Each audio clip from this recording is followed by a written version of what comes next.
ah, ah.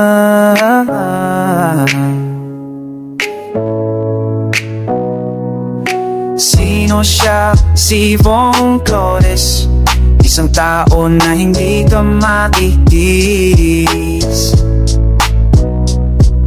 Sino siya? Si Von Flores, isang tao na hindi ka matitis.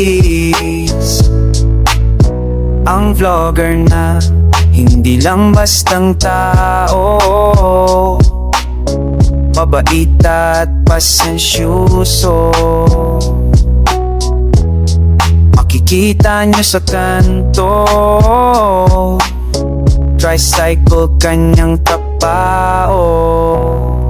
Tumutulong siya sa tao, siya'y simple at may talino. Magaling na kausyoso, sa kanya ay sigurado. Sa pagtulong maasahan, kaibigan yan ng bayan. Content creator na hindi mayabang, Von Flores kanyang pangalan.